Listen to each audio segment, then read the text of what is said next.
Hi guys, my name is Stephen Norgate and I'm here to explain to you on how I think our game would be fun. I believe it would be fun for a few reasons really. First of which, the gameplay should be quite simple and very familiar to existing game types, so in our case a side-scrolling platformer. This I know is a vague description, so as I said before, it's kind of like a combination of Mario Haunted House meets Earthworm Jim and Chorus Bride, or any Tim Burton stop-start fantasy production for that matter. So to go into a little more detail, for instance, Earthworm Jim to me was a bit fun because Earthworm Jim essentially used himself as a weapon and a tool to navigate around the level and perform varying tasks. This is something that our character Skeleton Bob would be doing with his rip. This, I personally believe, would bring something a little extra to the game, something different, essentially that should hopefully make the player want to continue to play due to originality. Secondly, the game will have an almost darkish tone to it, so everything will be cartoony style but still with a dark side. For instance, not many games that I know of, a skeleton has a main character as a hero.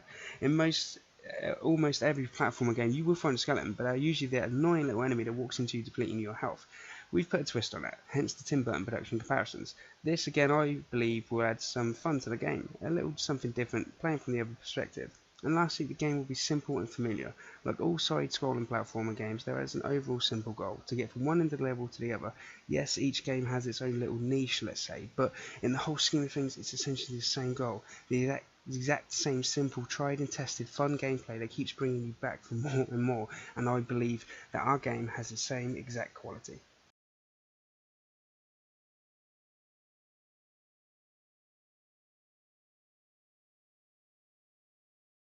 Hi, I'm Callum, and today I'm going to talk to you about the game's currently implemented mechanics. Many of the mechanics were covered in the previous video, but since then, changes have been made.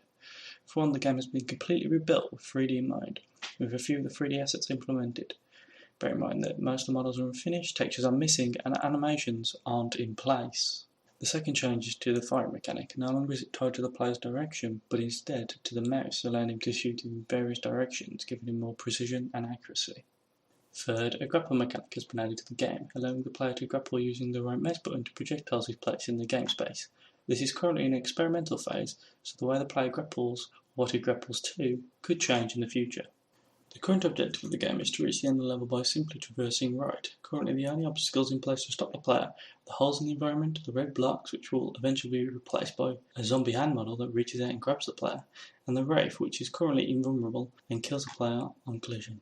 This adds a fun time mechanic to the gameplay, forcing the player to be quick on their feet, but again this was simply implemented to keep testing more interesting and may be subject to change.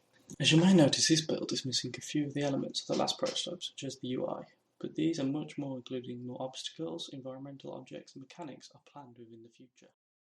Hi guys, I'm Liam Race and I'm here to explain the victory condition Skeleton Bob. In Skeleton Bob you have one ultimate goal, to save your dog. However, that can't just be one level. So, throughout Skeleton Bob the player will be travelling through a plethora of different environments, all with different and fun designs. Your goal in levels is to simply reach the end of the level unscathed, or to the best of your ability. So, with the basics down, we need to know what the player will be seeing in the level. As the player travels through the world of Skeleton Bob, they will encounter all different environments, enemies and traps that they must work their way through. All of these will work in tandem with one another. Certain enemies will be seen in certain environments and the same with traps. An example being a wraith or a pitfall trap in a crypt level. This will help immerse the player into the world of Skeleton Bob. Alongside enemies and traps there will also be new platforms for the player to interact with that they haven't seen before, such as moving platforms or bridges that the player can traverse. Each of these interactions will bring a new challenge to the player as they delve deeper into the world of Skeleton Bob. Our game uses a tried and tested method using almost every platformer. It's simple at its core, move from the left side of the level to the right side of the level. It's a simple concept, but the way you get from the left to right and the places you see while doing it is what defines a game. We believe our game will take you on a journey through the world of Skeleton Bob, and in the end the player will come out smiling.